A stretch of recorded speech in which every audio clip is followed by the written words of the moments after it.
so ready. All right. How's it going, brothers? Good, brothers. Others one. We normally don't do our banter we normally do our banter and just slide right in, but as you can see, we got a guest here today. So first of all, we're going to just welcome everybody back to the UNC Podcast. I'm your humble host, Jay Jermaine, aka Mr. Get a Job. You already know it's Joe from work. He's Jared. All right, man. Good brothers. It's good to see you all, guys. Today's obviously a special day for us. This is a first for us. We're going to have our first interview. So we started heavy, brought the heavy hitters in to end our series on relationships. So we're going to just get started. We've been scratching the surface, but we're going to dive deep today. So, we've been talking about money. We've been talking about birds and the bees with the kids, leadership. But today we're going to dig deep into sex, marriage, and, just kind of tip into how we navigate conflict in relationships. So to help us out, we brought the big guns in to help us bridge the gap. We have Mr. Todd Malloy here. Hold on. I think we can break out sound effects here. Hold on, wait. Can we break out sound? Oh, we got sound effects. Oh, that is impressive. Thank you, sir. Thank you. Just for the audience sake, Mr. Todd here is a licensed marriage and family therapist, and he is the first Black man to be ASECT certified as a sexual therapist and sexuality counselor. He's the founder of Peace Counseling Center in Huntersville, North Carolina, where he has spent years helping people maximize and celebrate their lives. Mr. Todd here speaks about from 18 years of faith-based counseling experience, 25 years of corporate management experience, and is even a nominee, and was even a nominee for Integrative Sex Therapist of the Year for 2021. He brings understanding of relationships, family, sexual therapy, intimacy, and we want to just dive right in and just learn from Mr. Todd today. So thank you for joining us. Thank you for having me. I appreciate it. Man, we've been looking forward to this. I think Joe and I were on here just a few minutes ago, just saying, "Oh man, we've been pumped. We're pumped." But look, I've been since Florida. I've been waiting. You said you were gonna call, so I believed it. Hey, and we made the call because we wanted to dive right in, and I knew you'd be a fantastic guest for us. So, but we want to open it up and I want to just hear your story, hear your heart. Now, we don't want the politically correct story. This is the UNC Podcast, where the UNCs, we sit around, we keep it real. We want to be real for the UNCs, and we want to give the nephews the real roadmap. So, all right, dive right in. Gotcha. Well, it's kind of unique. I kind of took a long journey to get here. However, when I was a kid, I knew I wanted to be a therapist when I was about 15. Why is that? Because I saw life as being real fragile. I've seen growing up, neither one of my parents had a high school education. Neither of my parents made it through the 9th grade. My father left when I was 5. So I had a younger brother at 5 start calling me dad. So I was dad at 5, and he was my 3-year-old son. And then at 12, you start working, paying bills, doing all of these other things. In the course of life, my mother did the best she can. So it's not about villainizing anybody, but it's marginalized. It's stressful. It's socioeconomically, it's impoverished. However, one of the beautiful things my mother did when I was a kid was she took us to Coney Island. She put us on the train. We took the train from Connecticut to New York. We stayed in a hotel. We had adjacent rooms, and we were running through the rooms, running through the hall, my brother and I, and we ordered food service, and we were just living. And we went to Coney Island. I had a little sailor hat on and a little shirt like I got on right now. And I was just as happy riding the merry-go-rounds and doing all those things. And my mother said, I did that for one reason, because otherwise that's the one trip we went on. And she said, I did this to let you know that there's more to life than the 6 blocks you live in. And that was the catalyst of me pursuing to be greater than the area that I lived in. And amidst the despair that I saw, my mother had a hard time raising two boys in the 60s without a man. So she was not seen as the nicest of women because she didn't have a man, so everybody thought different things about her. So, but in the midst of that, of seeing adversity, seeing drugs, seeing illegal gambling, seeing pregnant women kicked downstairs kind of tells you life is fragile. And in the midst of this, even as a kid, I recognized I didn't want to be part of the problem. I wanted to be a part of the solution. So it came to me to be a therapist. So when I was graduating from high school, they said, "What do you want to do?" I said, "I want to be a therapist." So I go to University of Connecticut Medical School and let me spend the day there. I'm walking up front. Meanwhile, I got out of the public school, went into the private school, but I had to pay for it. So I went to work to pay for private schools for myself because I was going to be sucked into the neighborhood. So I asked my mother permission to do something different.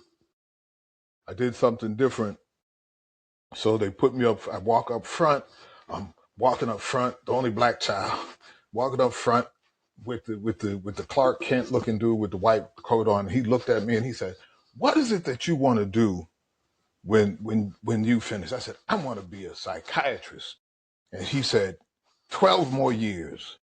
And real talk at 17, I dropped my head. I said, "Damn, I worked this hard just to pay for high school. I can't 12 years? Damn."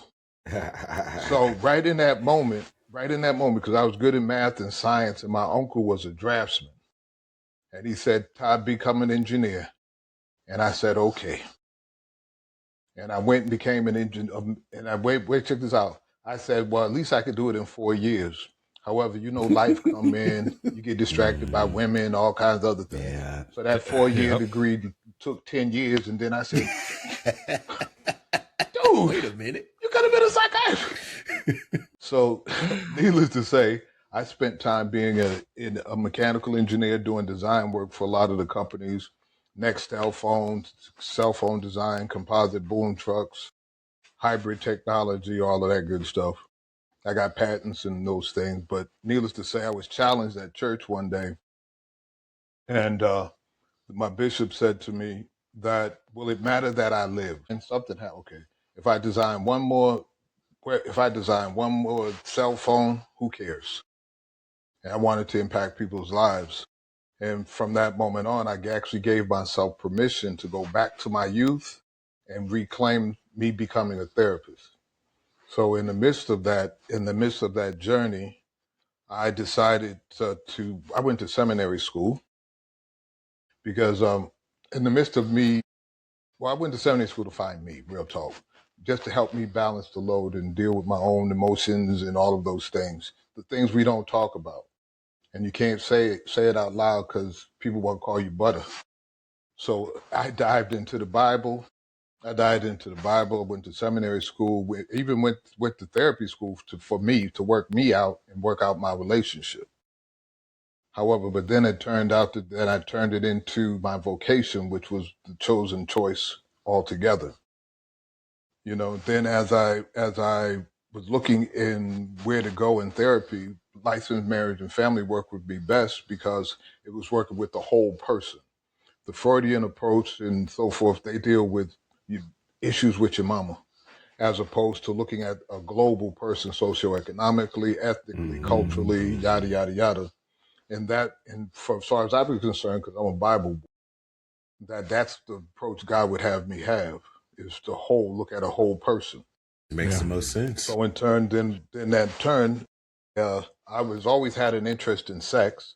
And if I'm going to deal with the whole person, I got to deal with the sex piece. So in turn, when I was in grad school, I went to a sex conference, and in the midst of it, the head of the University of Michigan sex therapy program was speaking. The conversation went well, and then she invited me to be a part of her program, and I said yes. Now I said yes because it was opportunity, but I also said yes because actually, real talk, when I was a kid, I wanted to be a porn star. Kid? You're a kid? No, real talk, I wanted to be a porn star, then I'd be making porn movies. I saw Phyllis Hyman in the Hustler magazine, and I was sold at that point. Look, He said, I I got can't beat stand up. here living all alone. I can remember every song she sang. Excuse me. a But in the couple midst weeks. of that, I said, but I can't. But if I become a porn star and do all that, I'm gonna shame my mama. Yeah. So when I got the opportunity, to legitimize it, put some letters by my name, and be able to do the same thing. Yeah, all right. Theoretically, I I like. figured that wasn't a bad thing.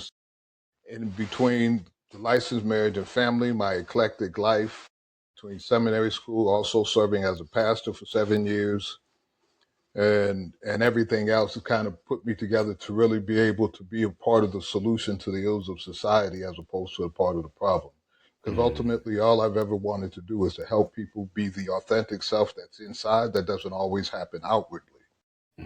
So through my eclectic life, through my academic training, and et cetera, it allows me to do that effectively today. So irrespective of the testimony and how it came to pass, it did all come together for the good. I just had to live long enough and apply myself for it all to come together to make sense. So that's how I got here. It's a culmination of experience of life to bring you to this moment.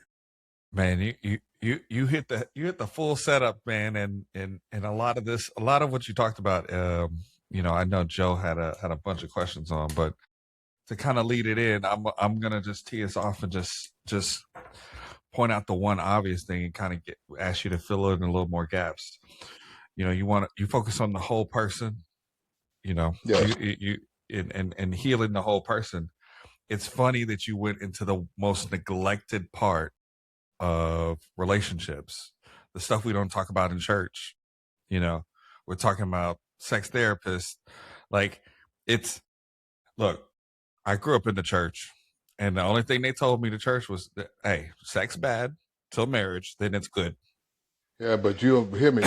We say that in jest, but people fail to recognize how traumatizing that is. Yeah. Check the real talk. I have women saying, hey, I've heard don't have sex, don't do this, don't do this. Now I get married, now my husband wants me to swing on a chandelier, and all I can hear in my mind is, Mama said don't do that. Yeah. That nasty. Yeah. Yeah. And we don't address the switch. We just demonize it so much to where people almost have trauma around it. And that's just on the women's side. That's just on the women's side. Here when we focus on the men's side, and what men tend to do is we tend to hide it. We tend to bottle it up, where it shows up in early porn addiction, early, sexual activity early on, earlier than we even should, before we even, And so what tends to happen is, even if we are dealing with pain in that area or confusion or just need more understanding, we get shunned because we have to be quiet. Exactly. And truth be told, God doesn't have an issue with sex. People have an issue with sex. It's very clear. He would have never put the Songs of Solomon in the Bible. And he said, be fruitful and multiply. And all of those things. Actually, the church took their stance in regards to sex from St. Augustine in a 400 AD article that he wrote. And he talked about his own struggles with sex and so forth and yada, yada, yada. And then it kind of got canonized by the church. It's all a bad thing. He was talking about his personal struggle. I read it. He was talking about his own personal struggle, and it got canonized. However, God doesn't have an issue with sex. The only issue there might be is timing. Yeah. But not sex itself, because even in the midst of it, he says a married bed is undefiled. Matter of fact, I'll tell the bad joke I said at a wedding one day. They asked me to pray. I said, well, before I pray, I got to say something. I said, people get married and think the thrill is gone. However, according to the Bible, a married bed is undefiled. So what you were doing before is actually waited till after the whips and chains come out. Because it's sanctioned. And if you agree and I agree, hey, let's go. Happily married. They didn't laugh too much. They didn't think it was funny. but then I said, you can't throw a stone at me because it's in the Bible. That's why knowledge is important. Yeah. And then they got to start picking the plank out of their eye. So that's typically what happens too. Exactly. Exactly. Yeah. Now now, Joe, I'm gonna let you go ahead and jump in because I know you know, unleash the dragon. I'm itching to. These are important topics for me, man. You know, some of them are personal. By some of them, I mean all of them. So, the first question I had, in your experience, how has like the exposure to porn from an early age and the type of extreme porn that is available now, how have you seen that affect sexual growth in young men, or even disrupt sexual norms in established relationships? Or have you dealt with that? Well, there's an underpinning to all of this. Obviously, we can look at young teenage people, and hormonal things change. However, but when you're talking about, and for the sake of any of my colleagues that are listening, according to the American Association of Sex Educators, Counselors, and Therapists, we really don't acknowledge the term sexual addiction. Reason being, that's a symptom. It's not a root cause. You're That's trying how to fill it a void. manifests. Right. It usually manifests through sexual trauma, through not having control. If you're in an environment where you're raised and you feel minimized or powerless, that's the one. As you search online, that's the one thing that you can always control. Yeah. What you look at, for how long, the type, the whole nine. Because if you think about it, as young people, they don't have control over many things. True. And that's the one thing that then it develops into a coping mechanism. Now, let me add to this that there's a book called Love Maps. Unless you're a real nerd, you probably don't want to read it, because it had the author creates new words and puts the definition on the back of the book. Okay. So, but when there's the psychological development process that children have to go through their stages. And you go through those stages in order for there to be a healthy development. But when those gaps happen, now that could turn into one of 602 fetishes that it currently exists in the world. Because, for example, you have a younger person, you have a young person that is now watching porn, and they might be coerced, which a lot happens by older children, 4 or 5 years older, whatever the case may be. Or older women. Like Right, men exactly. Yeah. But what that does is create gaps. It's too much too soon, and it distorts the narrative because you don't really have a frame of reference to understand what's really going on with your body, what that person is, and are you being used as a toy, or is that person really involved in me? So it can mutate and turn into a number of things. So it's not so much of their use of it, but personally, I think if you normalize it and turn it into a conversation, you take some of the intrigue away from it. Because you notice the more they hide stuff for you, the more you want to know about it. Exactly. But if we normalize it, because in my house, when I grew up, sex was a common conversation. We had life cycle books, we had all of these things. My mother, we used to wrap up after we take a shower. My mother said, "Why are you ashamed of your body? Just go where you got to go. Ain't nobody looking at you." Right, but to be comfortable with your body, because my thing is how can you tell someone not to touch when they say don't touch private areas, or your private area is supposed to be private? They're not supposed to be private to you. Right. And if you don't understand your own body, how do you teach someone to take care of you? Remember, you just supposed to, the common term, you just supposed to know. But if I don't teach you how to care for me, and you just met me, I'm supposed to just you just poke on me like a piñata and wait for that surprise? Or should we actually teach each other? And should I understand myself well enough to teach you? Because Tupac said, "Tell daddy how you want it, not how to give it." Yeah, there you go. You're not wrong. So it's not so much that it's sexual deviancy. It's really a symptom of something else they're dealing with in most cases. I have a client that was molested as a kid. And he has a fetish of long hair. So women that have hair on their arms and on their legs, the hairier, the more attractive he finds them. And it's as a result of some of the abuse that he took as a kid. So it can turn into a number of things. It can make you Your brain oversexed, can really, and also make you selfish. Because now it's no longer about the person; it's about yourself and your own fix. And then you can start using people because you're not really interested in them. You're interested in the thing There's that no you like about. No real emotional connection. It's more transactional for you. However, the other people may be becoming attracted to you, but for you, it's transactional. Not that you can't have happy or healthy relationships, but there is a challenge with monogamy at times. Mm-hmm. At times, yeah. The struggle is real out here. Well, but let me ask you. But funny thing is, this real talk. You ever notice that? I'm not talking about y'all. I'm talking about y'all friends. You ever notice when there's a side piece? You ever notice you tell the side piece everything? Yeah. My question is, why aren't you doing it at the house? It might be a little easier. You won't need the side piece.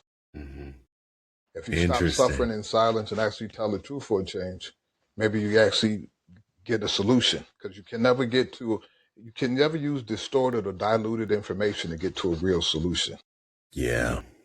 You kind of teed it up for kind of what we were kind of wanting to even dive into a little bit more was just, I mean, we're all married here. Just to give you kind of context, we're all married men. All of us have kids in various forms.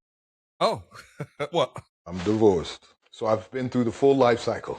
So you've been through the full life cycle. but we're still trying to figure out how to keep everything spicy in our relationships. How to, I mean, what, Joe, you've been married. It's not as easy. It's not as hard as people think. Well, first and foremost, we have to recognize that when you meet somebody, you met them that day. And then every day after that, they change it. Yeah, that's right. And so as opposed to thinking you know somebody, you should canonize. What you should do is say, hey, have like Jay-Z moments. Allow me to reintroduce myself. Right. Because through different seasons change. Even in the natural cycle of life, every 7 years, you're a different person. Why? Because through the cutting of your hair, the washing of your body, the cells are leaving your hair, cells are coming off your body. You shed like a snake. So if every year, naturally in science, it's already proven, we're always changing. Why is that when I met somebody at 20, 25, whatever, now she's 60, and I'm saying, well, you've changed. She's supposed to. He's supposed exactly. to. So, but why are we not looking at our partners like students? Why are we not exploring and being creative? And as we're having new thoughts and ideas and even new sexual positions, because don't nobody want to have missionary all day. Nobody wants to eat spaghetti every day. So why not we have these real conversations so we can actually begin to introduce ourselves to each other on a more consistent basis? Yeah. Hey, there's a particular relationship that I'm familiar with. When I asked my mentor how long she was married, when I first met her, she said I was married 50 years. And she said, no, I've been married 50 individual years. I said, what does that mean? She says every year between Christmas and New Year's, we have a conversation about whether we want to stay married and what we can carry into the next year and what ain't going. And she said there have been some tight years that there were some tight years we just made it through. But now they're like 75 years in. Yeah. All right. But every year what they do is they get rid of the baggage. They don't let the baggage build up. Yeah. And then build up the resentment and bitterness to where you don't like each other no more. And then we start acting out of character. If that made sense. No. It does. Oh yeah, it does. That's right in line with. You must have read my notes, man. It's right in line with exactly what I want to talk about. That's so good. Well, a little more perspective. Joseph's been married since high school, so he married his high school sweetheart. Amen. And this is my second marriage, so I'm on turn number 2. We're going to try to make this work. And then Jared married his, I would say, college sweetheart. So we've all had different journeys, and we're all just trying to figure this stuff out. I mean, shoot, we just right. But the best way to figure it out is keep asking questions. Ask for clarity. There you go. There you go. Yeah, you know, Stop that's assuming you know sometimes. what something means. Mm-hmm. And stop thinking for the I other like that one. person. Mm-hmm.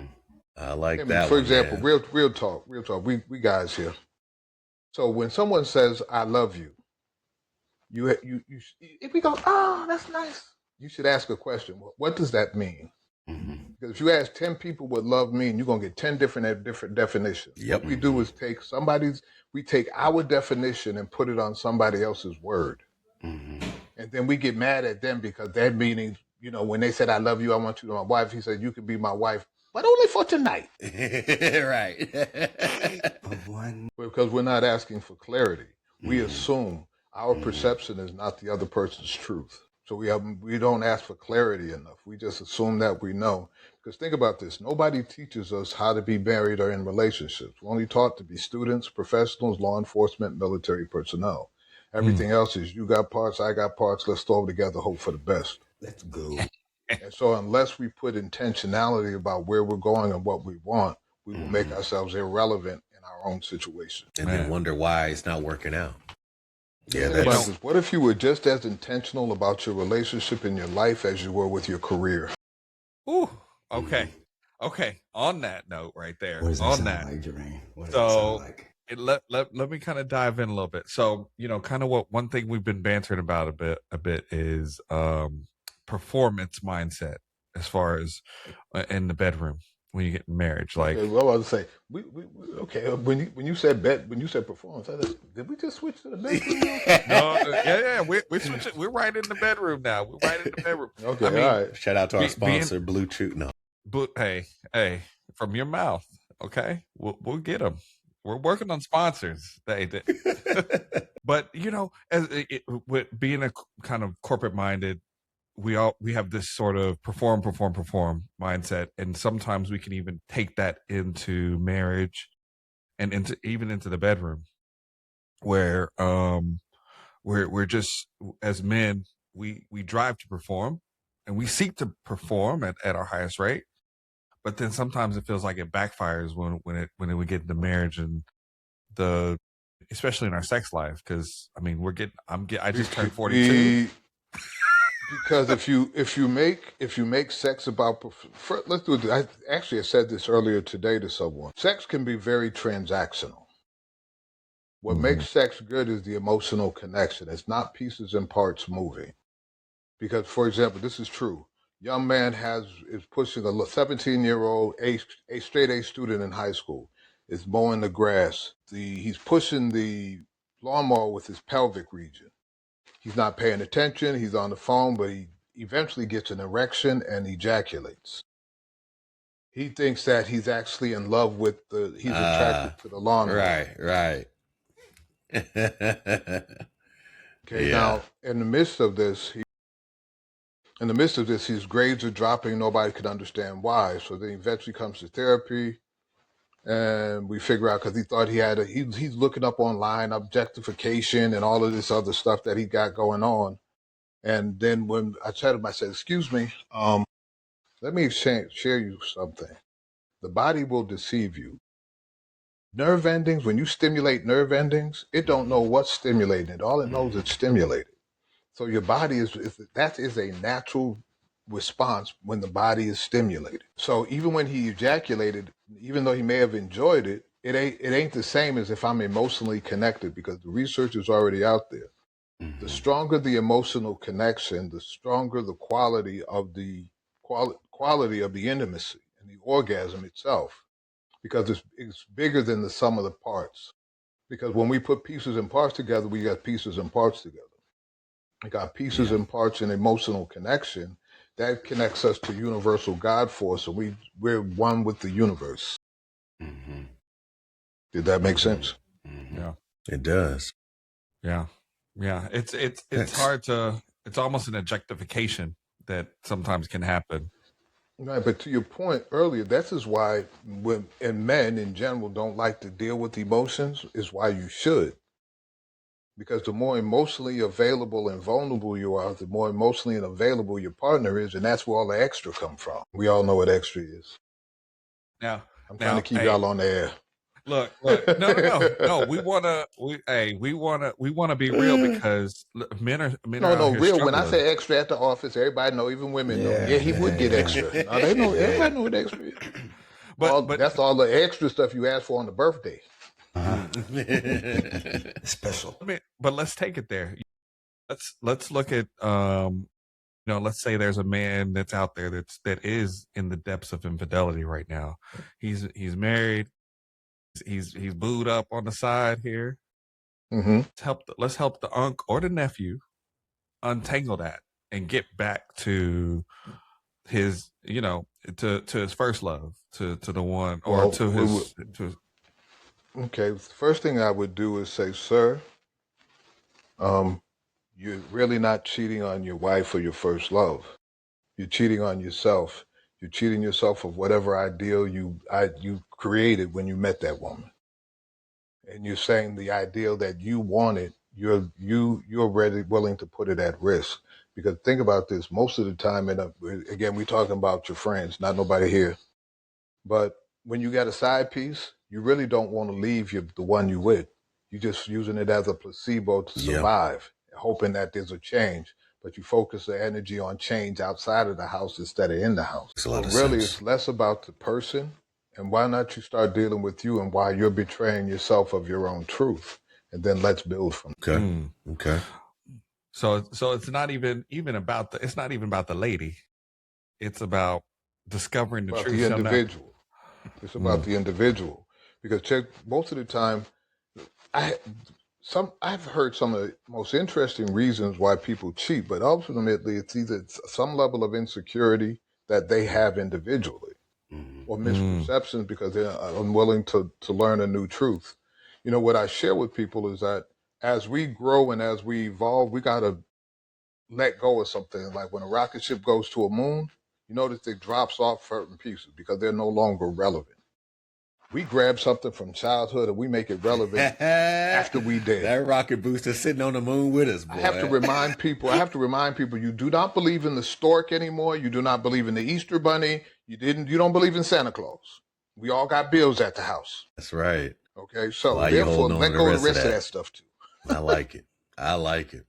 Look, there's something to that. I mean, the holding on, the cherishing of what once was, the reminiscing. Right, but how is that looking backwards going to cause you not to trip going forward? Yeah. And it's not that it's irrelevant. I appreciate what it was and what it did, but it opened the door to a new elevation, a new understanding. Correct. And that's where I need to be. Even Rakim said it ain't where you from, it's where you at. It's where you at. That's right. Yeah, man. It's interesting. I like that. It is. it definitely gives us. You're hitting on a lot of different challenges that we've been talking through over the last couple of weeks. Staying connected, finding that new space, not only with our kids, but also with our wives. I'll say, I think can I interject? Please. You're starting to get me excited. You got to talk about stuff that I like now. Yeah. No, go ahead, please. So, but in order for a healthy relationship, think about this. In order to be free, there's two precursors required to be free, to feel free and have that experience. Be honest with yourself and honest with the environment. Without those two things, you can't be free. Dig into honest with the environment. When I say honest with yourself, honest with your environment, whoever the people in the environment, hey, honey, do you like my soup? Nope, because it got too much salt in it. Yeah, Hurt her feelings. No, baby, it ain't hard. What I'm sharing is, I want to live for you. I'm trying not to die of too much salt. Hypertension. Right. That's hypertension. It's love, baby. It's love. But you asked me a question. Even when I first got married, I used to tell my wife, don't ask me a question you don't want the answer to. There you go. Because if you ask me, I'm going to tell you. So just be prepared for the response. Because we can't script people's language. We can't pick and choose Right, and canonize and have people affirm our truth and for us just to make us feel good. So now you set me up to lie to you. Exactly. Then And that can only go for so long. That's a direct reflection of my character. Yep. Yeah. Does that make sense? Yeah. 100% it does. So I how deal we with function something should similar. be less about other people and more about who we are. Because even though I look like a bull in a china shop, I present like a bull in a china shop. But I'm really a fine piece of china. But I have to know that for when I move, I know I can't be with a woman that's a sledgehammer. Exactly. Because then she'll get the worst out of me. She's going to find the bigot. Then she's going to find the bear. And I don't even like the bear. You're right. Why won't anybody pull him out? That's right. Man, But if I don't understand myself and create the boundaries for me to be successful and be willing to teach someone for us to create an environment for us to be successful, because most people that get together, they wrestle with whose house was better. My mom and them did it this way. My mom and them did it this way. Well, it don't matter because both of y'all didn't have any power in either of those houses. There you go. So you should blow that up from the beginning. Why? Because what you're trying to build and referencing the houses you came from never included the people you're with. That's right. So they would never fit in that box anyway. They didn't even include the you you got to that you blow are at the that box moment. up. We have to redefine because, for example, what was it?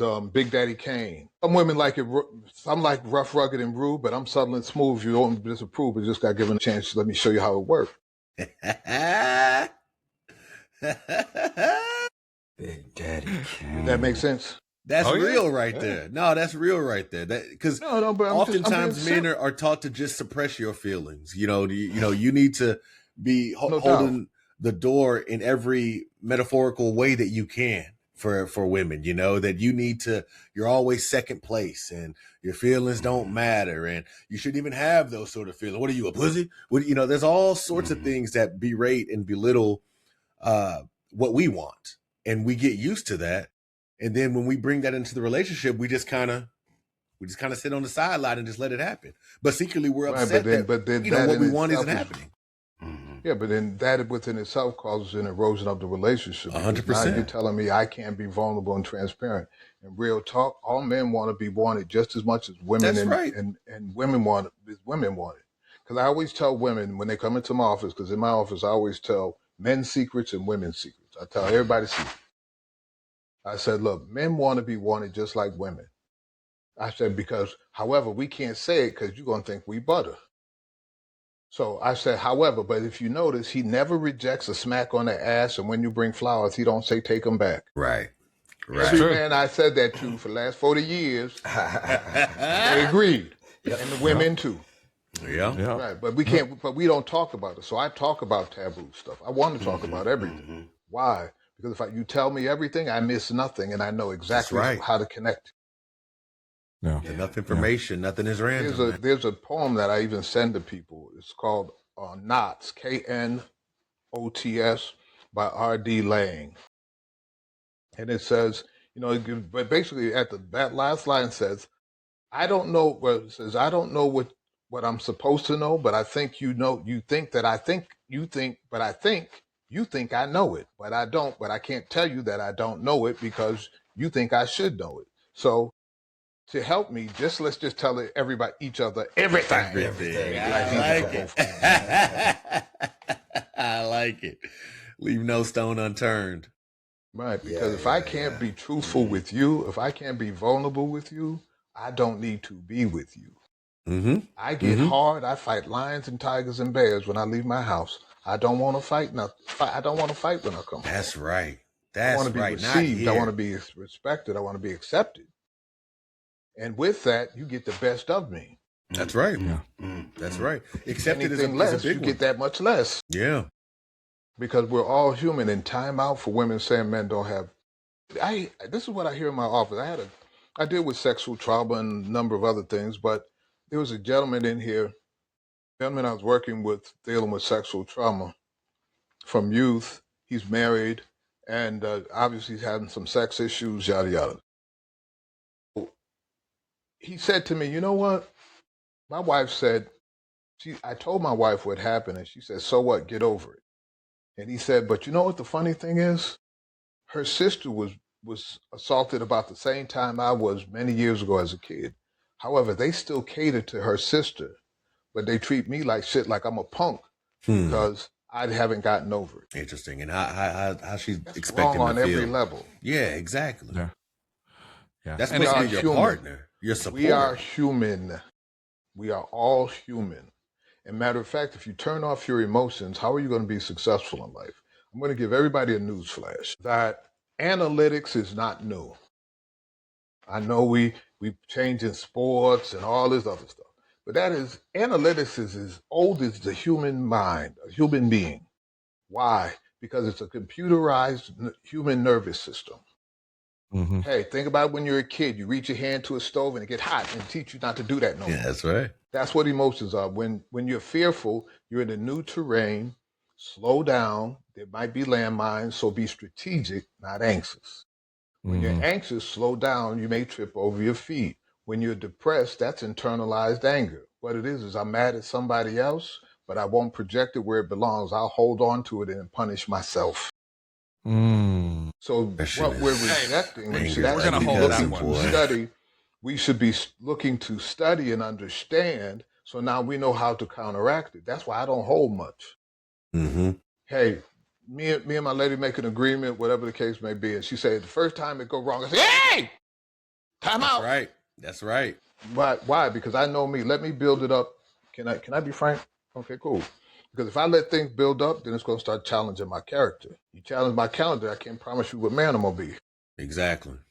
Now you fight. Wait, say that again. Say that one more time. Say that bar one more time. You said challenging my character. If you challenge your character, because I just talk. You don't know what kind of man you're gonna get. Right. From that. Basically, right. Because if I cannot be vulnerable in all of who I am, naked and unashamed with you, and then I have to lie to you or withhold it, it will erode me as a person. That means that challenges my character. Yeah, and therefore, I'm lesser of a man, and you can't hold me tonight. Absolutely. Yep. That's right.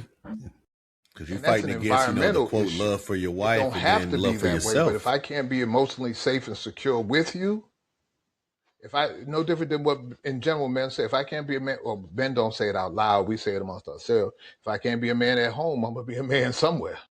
That's right. Because at the end of the day, I'm going to be a man. I'm going to be a man. I'm going to be a man. I'm going to be a man. If I stop being a man, I cease to exist. Yeah. Ooh. Okay.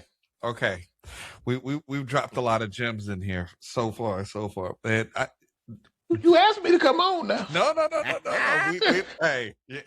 We done dropped a lot of gems. This is perfect. I'm gonna Joe, you had something that that you were saying that you were dealing with your own self as far as the anger that you have that you've been holding on to. Yeah, something that he said earlier. I felt personally attacked. It was so good. Good.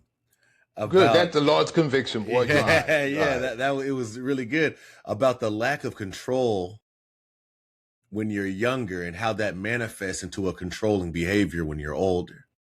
That's something I see in myself. Priority becomes on stabilizing your emotional well-being because it's a fatally familiar feeling. Because what it does is it's called neural hijacking. If I feel today the way I felt when I was years ago, those moments blend and I respond today as though I'm with the original offender. Yeah, so there's a lot of that I see in some of the things that I do, and I rationalize it as, oh no, I need to do it this way or it won't get done properly, or whatever thing that I tell myself on why I need to act that way. Because what it is that, think about this, real talk. It was interesting when over the years, I've spoke a lot. However, I've stressed, one of the reasons I was wondering one day why I'm so stressed when I speak. And oftentimes, like what you asked me to do, tell you about me, I usually don't go through that and tell people that. I usually go right into talking. And then one day I asked myself recently why I did that. And I said, because when I speak, they usually give me a certain amount of time. And I know that I can go the preacher route sometime. And what I don't want to do is disappoint people and run over time. Why? because when I disappointed my mama, it was hell to pay. I know what being beat with an extension cord while you wet feels like. You see Jesus. That's right. Shit, boy. But when you've gone through those types of things, that the whole point of disappointing people, it's a fairly familiar feeling. What it is, I feel the feeling like a kid again, and then it neurologically takes me back there. Dan Siegel calls it neural hijacking. John Gottman calls it flooding, but it's the same. Yeah. Real talk. That's really interesting there. That's something for me to really ponder Those about. things can be worked through, but what it is that now because what I tend to do is I have people begin to journal, really begin to see yourself in the impact that your youth had. What I tell them to do is I want them to journal, and I journal something specific. I want you to journal from when as far back as you can remember until you left home during those formative years. And what I want you to do is pretend you're at a movie theater watching a movie, and it's exactly like your life with all the people, the houses, the colors, the cars. But I want you to pay attention to the primary character. That's you. But now, as you're watching that child in those various experiences, instead of the child defining it, I want you, the adult, to define what that character is going through. I want you to tie what emotions are. Don't think back to when you're a kid. I want you to be the adult you are and watch this kid, and I want you to define what's going on with that kid. Now, because why when they do that, they'll recognize the narrative is different. Because when you're a kid, you think everything's your fault. Yeah, you're always the problem. But if that's in your subconscious, because people fail to recognize your conscious mind doesn't determine what you do. That's right. The subconscious mind. Yeah. The conscious mind is the protector of the subconscious mind, but the subconscious mind is formed before the conscious mind is fully developed. So that means that early information we get, there is no filter. We don't know if it's right or wrong for us. We accept it. It's just in there. We look at our parents as gods. So no matter what they say, we believe it. We suck it up like a Hoover. Yep. Yeah. Yep. And we will mimic that throughout life. However, but now when you become an adult, you recognize, no, mama was a crack addict. Daddy had issues. Right. Real talk. And Real they were punishing me because they couldn't manage themselves, and they were projecting their disdain on me. So now that releases the client of whether pain and shame, because now they can put the attention and they write letters to parents, uncles, aunts, whoever. But then we create a way for them to articulate. They don't always have to confront the people. Yeah. But what they have to do is get their own understanding and then write a letter. They can choose to burn it, send it, whole conversation, or flush it down the toilet. But it's to get the resolve for you, not necessarily for the other people. Yeah. Did that make sense? It goes back to forgiveness being for you more than even the person that you're forgiving. Exactly. Wow. Check this out. Too often times we're holding on to things in anger and pain and hurt and disappointment and looking at ourselves through other people's eyes that ain't even around no more and ain't thinking about us. That last part, ain't even thinking about you. You sitting here thinking about it for 35 years. They don't even know it even happened. Exactly. Yeah, buddy. Man, we are going to, I want to, first of all, we're going to have you back, Mr. Todd. All right. Just know. Amen. I appreciate it. We're going to have you back because there was about 4 different rabbit holes that I'm glad we didn't go on this time, because this would be 3 hours. And we definitely going to respect the time that you're on the East Coast. Remember when we talked, I said I got about 40 years worth of data up here. So when I talk, it all just comes out. Look, we want to have you on as much as we can, because, this is the foundation of transferring the knowledge from the OGs and the unks to the nephews. This is what we're building right here. We're building the foundation of legacy, and legacy isn't always money. Legacy is the culture. Legacy is the knowledge. Legacy is the nuance and the instincts that are transferred from the elders to the upcoming generation. And we just want to do our little part here to continue that journey and continue that legacy and build it on and hand it on. So what I like to do this is, I mean, since you're the first guest, this is a new tradition we're going to have. What I like to do is say, give me one thing that you are doing that's outside of your work that you're just into right now. Like, what are you into right now that you want to share with the audience? You're just making me think because I'm a nerd. You think about real talk. What I do is my calling. Mm-hmm. So there's really no separation from me and it. I see. However, real talk, because even when I'm not in my office or studying, I'm writing, I'm doing something. Mm-hmm. Yeah. And I'm processing and I'm thinking and I watch. Hey, I people watch. However, outside of that, you'll see me at a cigar lounge with a nice bourbon. Okay. All right. Okay. Hey, I just found out. You know the Pappy Van Winkles. They make a stick. Pappy Van Winkle. You know the Wellers and Pappy's. They make a stick. I had no idea. I have to try that. Give me some Wellers and get you some Wellers and get a Pappy Van Winkle stick on you. Well, you could invite me to Houston too, though, because I hear that's supposed to be a chocolate city. We are trying to set up some lives. We're gonna do that. We're gonna do some lives. Jared and I haven't been to Houston, but I've heard good stuff about it. Oh man, it's the best. It's the best. We're trying to decide Houston, Dallas, or San Antonio right now. So we're gonna do one of those three areas, and all of them have great Mexican food. All of them have great music and places to go. The only place I've been in Texas is Austin. So as long as we have been, send me somewhere. No, we'll go somewhere different. We'll get you set up nice. People in Austin, I had a great time. I went to the Whole Foods and everything. I had a good time. But I'd like to see other parts of it. Well, before we sign off, Mr. Todd, what are your socials? Where can we find you if they want to more? And then also, where can anybody who is in the area of Huntsville, North Carolina, where can they get in touch with you or touch base? Okay, well, Huntsville is in Alabama. I live in Huntersville. My office is in Huntersville, North Carolina. And the simplest way to find me is go to toddmalloy.com. TODDMALLOY.com. That'll give you phone numbers, social media, give you anything you want to know about me, and most importantly, it'll challenge you to think, because I talk about the principle of Toddism, intentional living, and so forth, such that people get to live a life worth celebrating. It's time to be intentional. Right. Stop winging life. Think about it this way.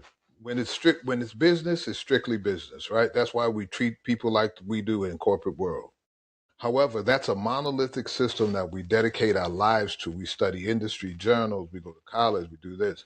The more complex system are the relationships, because it is business. Family is business. The money you take here runs this system. However, but now I got feelings, emotions, and all these other things going on. However, we wing this system, but we meditate and concentrate on this.